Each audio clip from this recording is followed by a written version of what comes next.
Okay, hi everyone. We're going to get going with our talk, A Slice of Zephyr Pi, today. I'm Tim Guite from Magpie Embedded, General Embedded Systems Developer and occasional Zephyr contributor. And we also have William from Raspberry Pi. Can we give a brief? Hi, I'm William. I work for Raspberry Pi, mostly doing Pico embedded stuff, but also some camera stuff. Yeah, we get to do a mix of stuff there, which is great fun. Yeah. So I'm guessing most people in this talk have heard of Raspberry Pi. I do appreciate it's kind of late on the third day of the conference, and we're probably a little bit, kind of looking forward to going home now, but I'm trying to do a bit of audience participation. So I was hoping if you've owned any of these boards, so we've got Raspberry Pi like 1, 2, 3, 4, 5, we've got the compute modules and the keyboard computer, put your hand in the air. That's cool. Keep it up, and then if you have one of the microcontrollers, you can keep it up. If not, put your hand down. Okay, we've got a lot of microcontrollers, that's good. And keep it raised if you also have a debug probe from Raspberry Pi. Okay, we've got some winners in the audience. I didn't know if we'd get all the way through there. Yeah. Sorry? Yeah, it definitely counts. Yeah. Nice.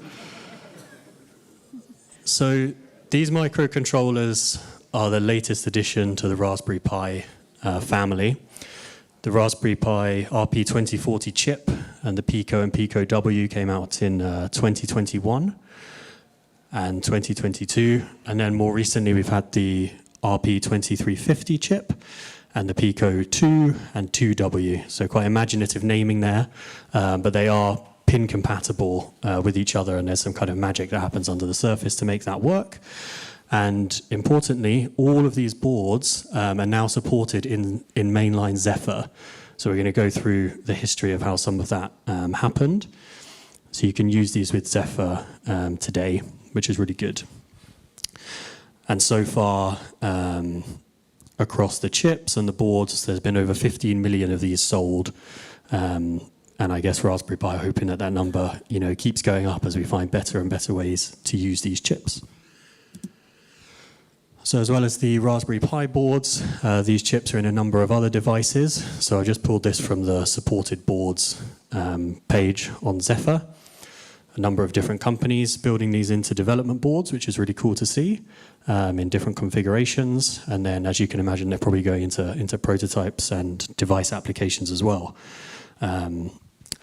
The ones on the left are the RP2040, and these are the RP2350 boards. Obviously, slightly newer chips, slightly less supported at the moment. I think one we did want to highlight was the Adafruit Metro RP2350, which is using the RP2350B core, which has a couple more GPIO pins. And that's also, like I said, fully supported in Zephyr, which is pretty cool. So this is just a quick quote I'm going to read out from Gordon Hollingworth, who's the CTO of Raspberry Pi. He says, Raspberry Pi silicon products bring our signature values of high performance, low cost, and ease of use to the microcontroller space. We've watched Zephyr grow over the last few years, and we think it matches these values, and we want to provide a great experience for users working with Zephyr on Pi microcontrollers. So I'm going to talk a little bit about the timeline for bringing support for these chips and boards into Zephyr. I think one of the things that's interesting is compared to a lot of the other board support, this has pretty much all been community driven. So Raspberry Pi doesn't really have Zephyr maintainers or something on the payroll at the moment. Obviously that comes with pros and cons, but I think it's really impressive to see what the community has built. And how well it works, and the amount of support available. So I'm going to talk through that a little bit.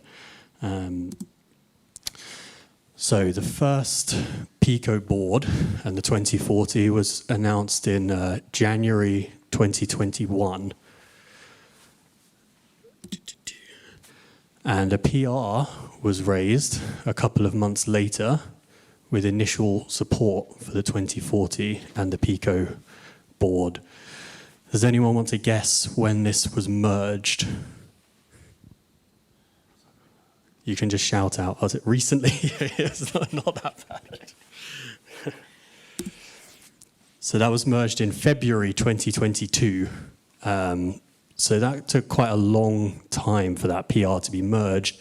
You see there was about 285 comments there, which is quite a hefty PR that was raised by Jonathan, who's one of the maintainers of the Raspberry Pi space now. And I don't know how many other people here have merged something into Zephyr. I think if it took almost a year, I would be tempted to kind of give up. So I think it's just impressive when someone puts that amount of dedication and constantly replying to those comments, handling them, updating it to make it work with changes to Zephyr, all of that kind of thing, across that long time to get the board support in.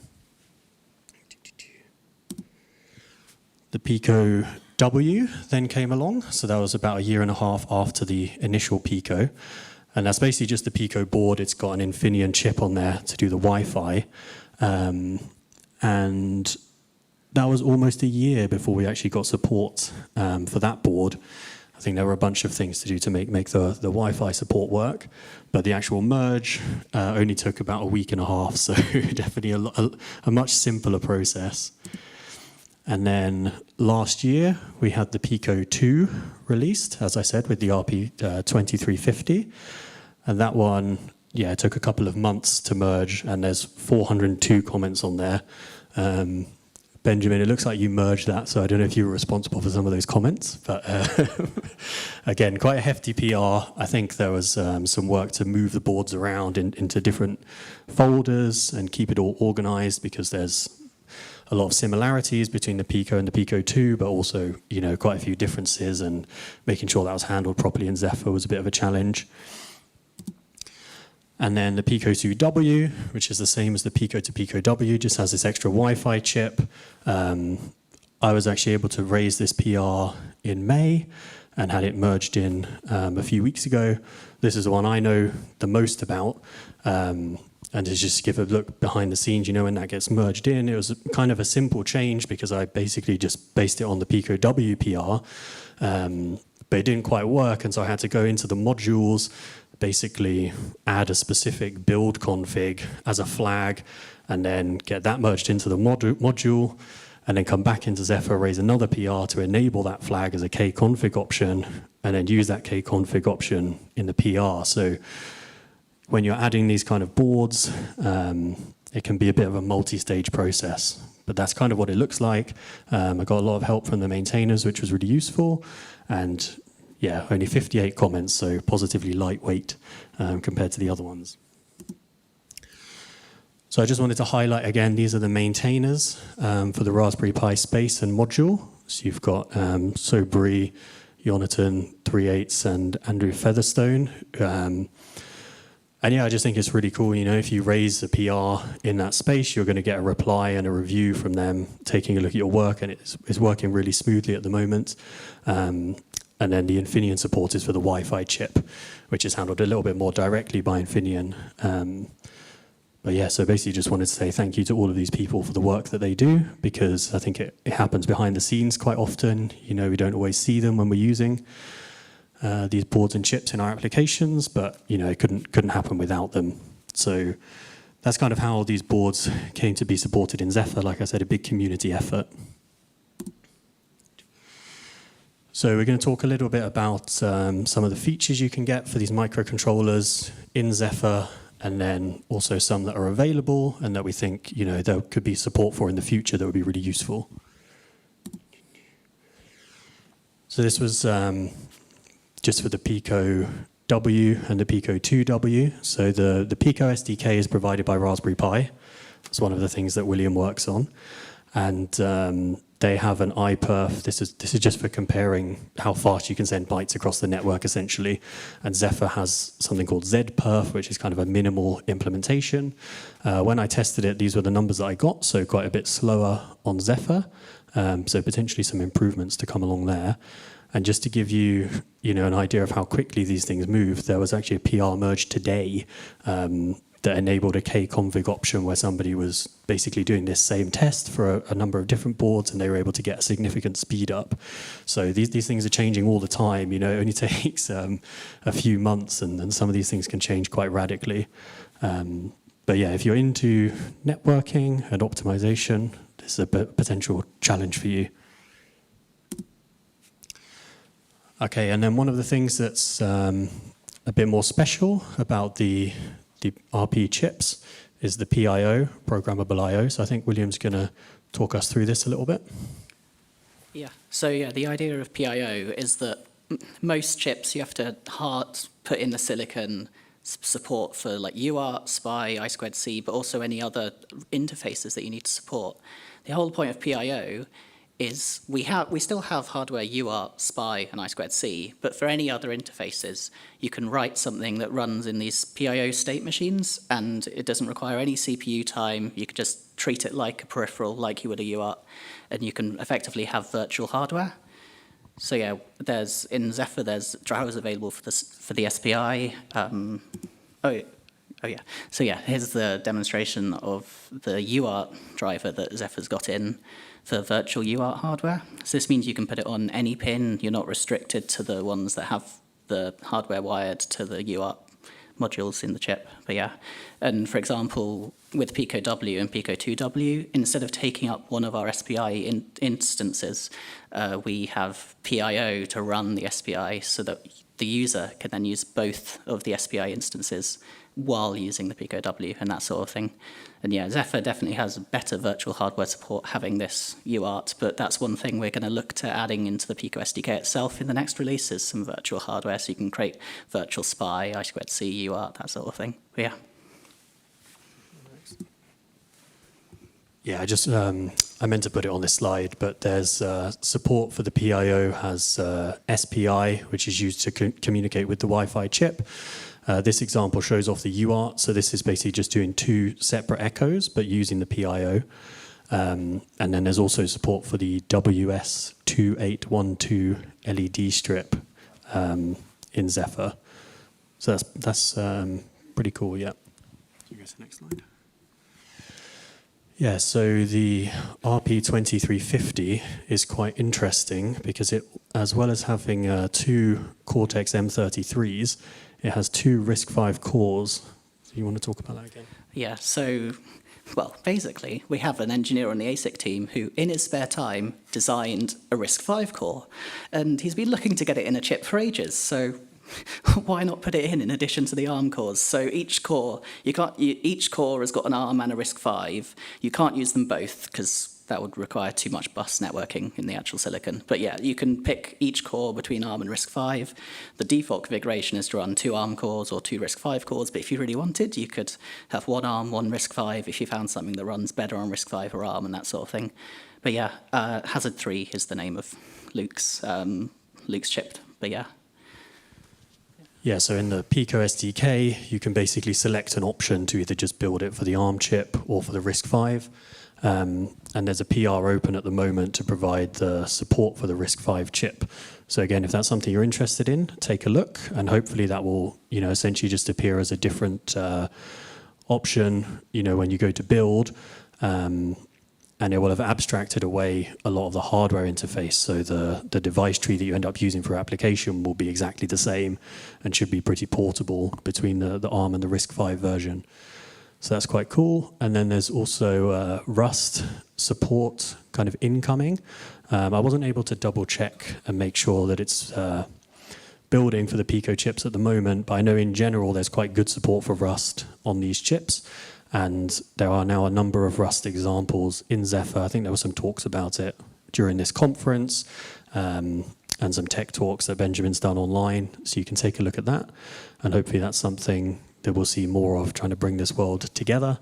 One example, well, yeah, I'd be quite interested if we can bring these pieces together and get a Rust on RISC-V, on Raspberry Pi, on Zephyr, example working, and basically bring all of these exciting pieces together. So maybe stay tuned for that next year. And yeah, this is kind of a call for participation, I suppose, for people to get involved. So these are some of the interesting PRs that are open at the moment. There's one to add asynchronous multiprocessing, so getting the two cores working. Wi-Fi Blinky, so at the moment, if you try and build Blinky for the Pico W or 2W, it will build, but it won't flash anything because the LED is mapped onto the Wi-Fi chip on those boards. And it's taken a surprisingly long time for that support to get merged in, but there is now a PR for that, which should allow you to do your Blinky on any of these boards, which would be great. I already mentioned the RISC-V support, and someone's working on secure boot as well, which maybe you want to talk a little bit quickly, because the 2350, the secure boot, and the challenge is kind of something that you were specializing on. So yeah, when the original RP2040 had no security at all. So with the RP2350, we wanted to introduce secure boot and partitions and all that sort of thing into the boot ROM. So, during the development, there was a lot of testing of the boot ROM because we were adding A/B partitioning and all that sort of thing baked into the ROM. So we had to make sure we got it right.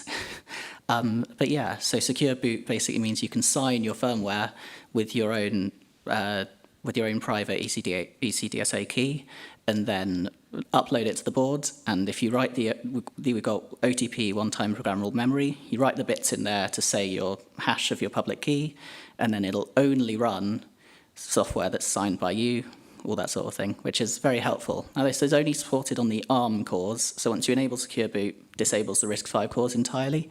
That's just because ARM have much more robust hardware support for secure, non-secure, and all that sort of thing, whereas RISC-V does have that, but it hasn't been as thoroughly security tested. So just to be safe, when you enable secure boot, it disables the RISC-V cores entirely. But yeah. And you had those competitions as well. Oh yeah, we had hacking contests. So yeah, when we released it originally, we released it at DEF CON to try and get as many people to hack it as possible. No hacks came out of DEF CON, but then we had a hacking challenge with, I think, £10,000 prize. We raised to 20 or something. But yeah, we got some results from that. So there were, I think, 3 different glitch attacks, 3 different ways of glitching the chip, which is always fun, because we have glitch detectors, but we understand that you're still somehow going to be able to get around those, especially at the low clock speeds that the boot ROM runs. So yeah, we had some hacks, redid the bits of the boot ROM that were hacked, did much more security testing on the rest of the boot ROM to try and identify similar areas that might be similarly vulnerable. And that was the work we were doing to release the A4 chip revision, which we released a few weeks ago, which has all of these security fixes implemented. So should be secure. At least there are no known breaks for it yet. But yeah. Yeah, I think there were lasers and all sorts involved in that challenge, right? Yeah, lasers shooting at the bottom of the chip was one of the glitches, which was the very fun one. But yeah, you can read about that online on the Raspberry Pi website. I think they have some good write-ups for it. Yeah. But all to the point, they have been working very hard on the secure boot, and someone is also working hard on enabling it in Zephyr, which will be quite cool. Chat.Zephyr project, that's the Discord for all of Zephyr. Most of you here probably know about that, and there's a specific Raspberry Pi channel which is quite active, doing support for people working on their applications, but also, like I said, this range of PRs that's coming down trying to enable these features. I think one of the things we should have mentioned was the low power modes, right? Oh yeah, for the RP2040 we only had the default ARM sleep and dormant modes, and you had to run from an external clock because there was no low power oscillator. With 2350 we've got a low power oscillator, and we've also introduced PowerMan, so this means that as well as going dormant, you can actually turn off the entire chip apart from a very small always-on domain. You can just disconnect power from all the cores, and then we get down to 50 microamps, I think, or something like that, much lower than when you're actually running dormant code. So yeah. Yeah, so again, I think that's something that could be coming down the pipe at some point. You know, like I said, get involved. There are people working on this, but there's not that many people working on it. So, you know, it's quite easy to get involved and be able to contribute something worthwhile. There's about 26 PRs open related to the Pico platform at the moment. You can see there's been kind of 200 over time. So, you know, it's relatively busy, which is really good. Okay, we've got some demos. We did do a little bit of recording earlier if anything goes wrong, but we're hoping that it will work quite well. Yeah. So if you want to go to the next slide first, I think. Yeah, debugging your Pico. So this is something I think has caused a little bit of pain so far because the documentation on Zephyr didn't make it completely clear. At the moment, the Pico boards, especially the Pico 2s, rely on a forked version of OpenOCD, which is going to be upstreamed at some point soon? All the base support for Pico 2 is upstreamed, but there hasn't been an OpenOCD release since then. And then we've got a couple of extra bits, like there's some support for an ancient version of the debug probe firmware that needs special support in OpenOCD that we're not going to upstream because it's not really worth it, and you just update your firmware on your board. But yeah. So at some point, it won't be difficult, but for now, sorry, I'll fix this later, but you basically have to go to the website I've linked there, which is on Raspberry Pi GitHub. They've got a release. You can just download the binaries, and then you point to those when you do your build, and then when you flash, it kind of just works, which is quite cool. This is the official Raspberry Pi debug probe, if anyone didn't know what I was talking about earlier. And this is how you link it up. So you've got the UART, and then you've got the SWD debug there. And you can also use the debug probe firmware to program any other Pico board. For example, if you upgrade your Pico to a Pico 2, and that's actually the setup that we've got. Yeah, do you want to hold that up maybe, without unplugging everything? Yeah, so we've just got a couple of jumper wires there, and that's kind of all you need to do, which is quite a nice feature, yeah. So, delicately, do you want to go to the video first? Yeah.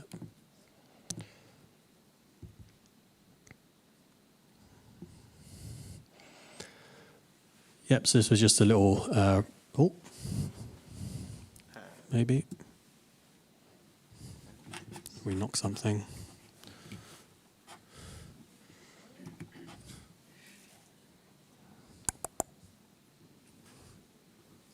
What's happened?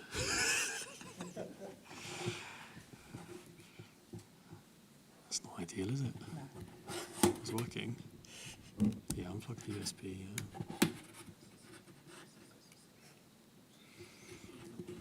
Yeah.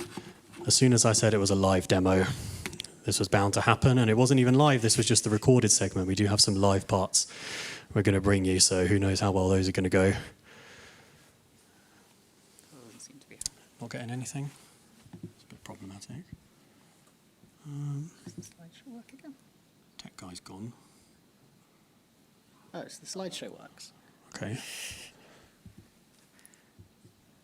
Did you put it on extend or something? Has it decided to switch?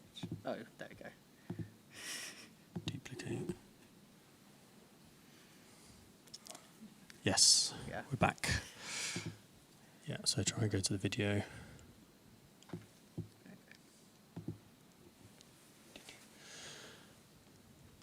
I'm just waiting to see if it still works. It looks like it's okay.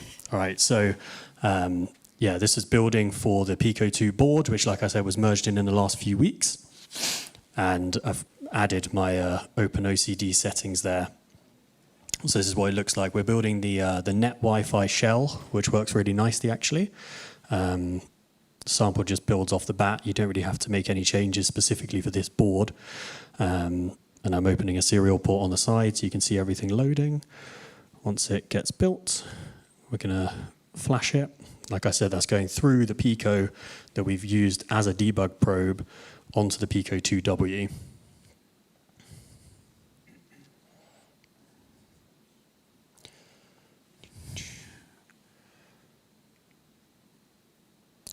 that's going to load up and give us some debug information from the Wi-Fi chip, and then we can do, Wi-Fi scan.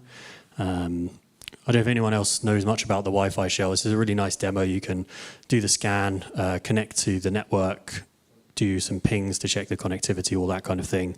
There's a bunch of things in there that I haven't tested, but yeah, it works really nicely. So that concludes our pre-recorded segment.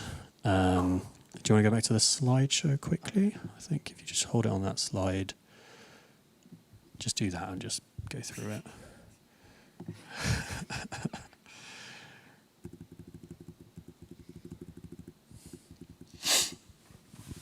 The next one. Yep. No, one back. Yep. So yeah, so this is the layout for anyone who couldn't quite see.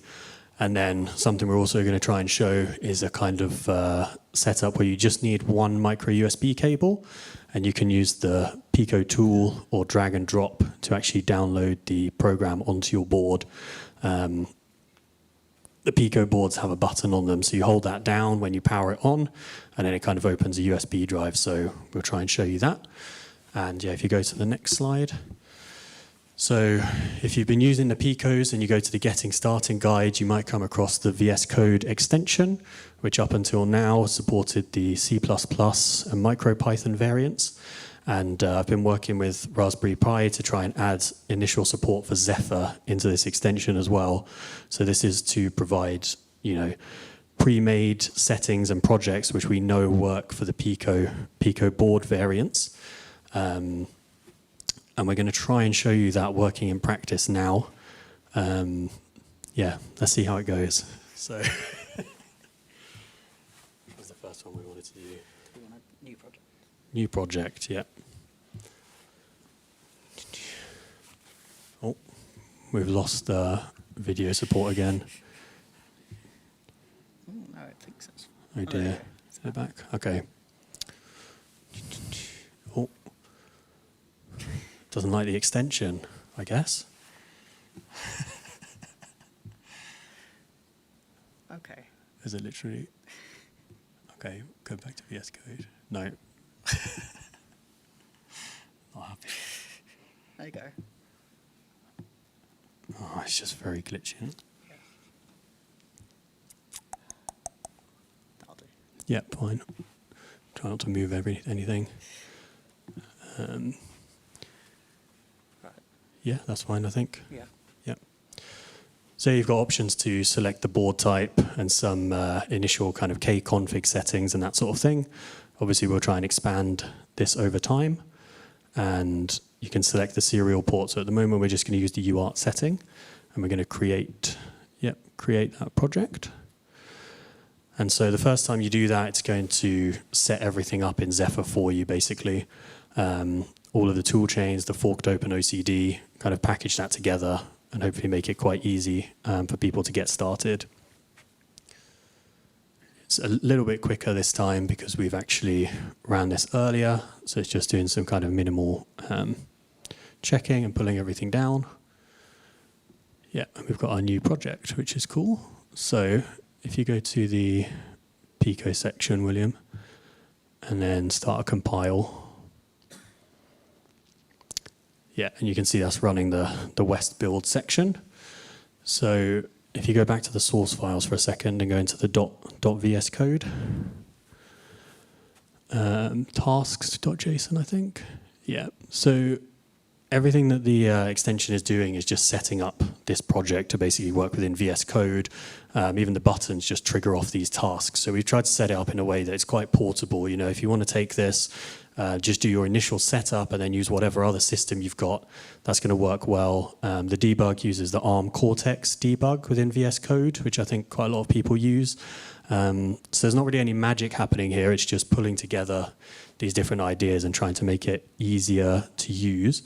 So that's built our project. We're going to do Flash. Plug it in. Try not to move anything too much.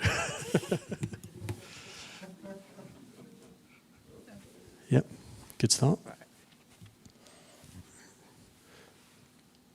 Yes, that's just running a West Flash, which should work. And I guess we need to open the serial terminal maybe once that's done.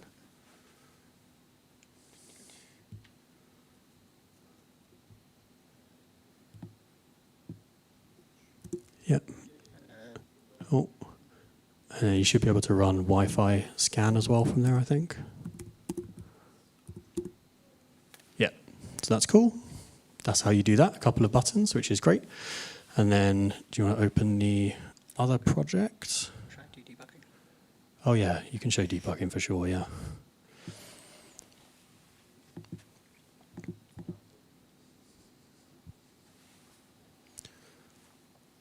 Yeah, so as I said, the setup for all of this is just in the launch.json. You can copy and paste that to your own project.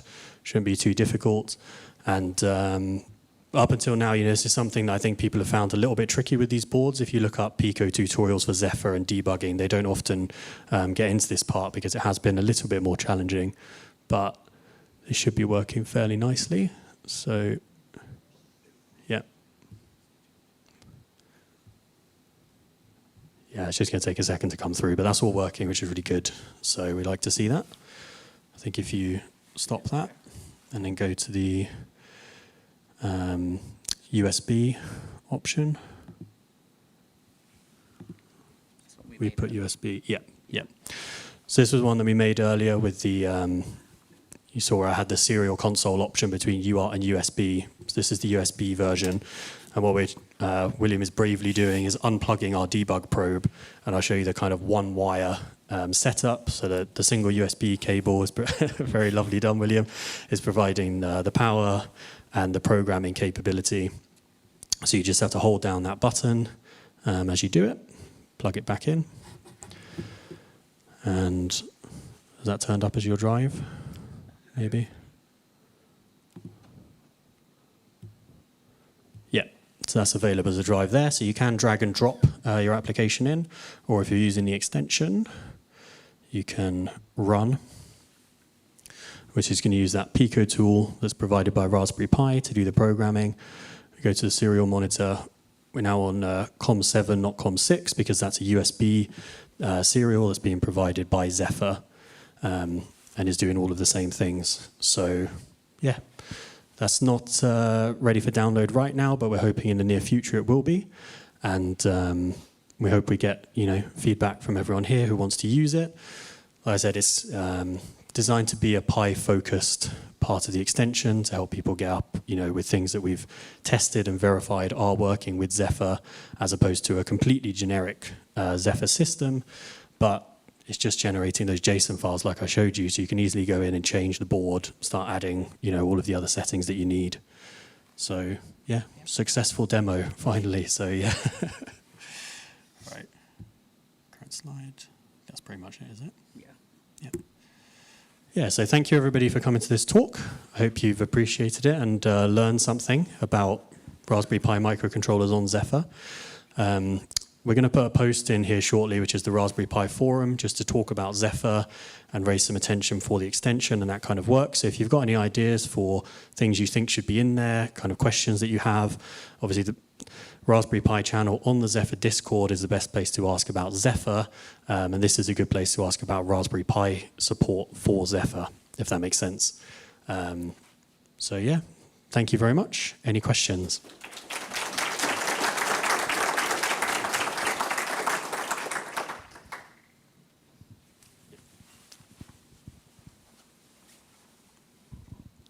Do you plan to rewrite your debug probe firmware in Zephyr? No. The debug probe is currently using FreeRTOS. I don't think there's any plans to rewrite that. No, sorry. But you're welcome to rewrite it yourself. I mean, presumably Zephyr has similar RTOS threading to FreeRTOS, so yeah.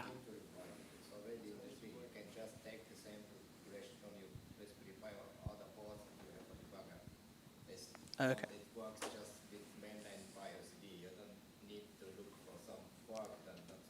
Well, the fork's not needed for debug probe on 2040. It's only needed for 2350, and it's the chip support in OpenOCD.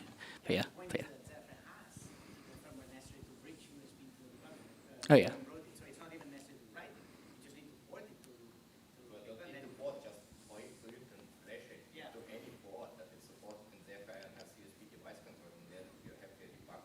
Okay, yeah, no, I didn't know that. I mean, we'll definitely take a look. That'll be something useful. The debug probe firmware is open source as well, if anyone wants to look into the existing support. Out of curiosity, I was wondering why you developed your own SDK in the beginning and didn't just use Zephyr full in. Well, we wanted our own bare metal SDK so we can actually control everything and have reduced binary sizes and full control over all the compilation, because our actual SDK has a full CMake build system with quite a lot of customization and quite a lot of options and that sort of thing. So I think the way Zephyr uses the SDK is it's got a copy of the SDK and then pulls out the specific files it needs. But yeah, our SDK build system is separate from Zephyr. Yeah. Is MCU boot supported for the Raspberry Pis? I'm not sure about MCU boot. So we have our own, in the boot ROM, we have the MCU boot functionality, but with different APIs and that sort of thing. The reason for that is the boot ROM is very strongly security hardened. We have a redundancy coprocessor, which you can which helps prevent stack smashing and all that sort of thing. And yeah, it's all hard coded into the boot ROM, but with different APIs. So eventually, we're planning to make those APIs more usable and implement something like MCU boot, but using our boot ROM sort of thing. But yeah.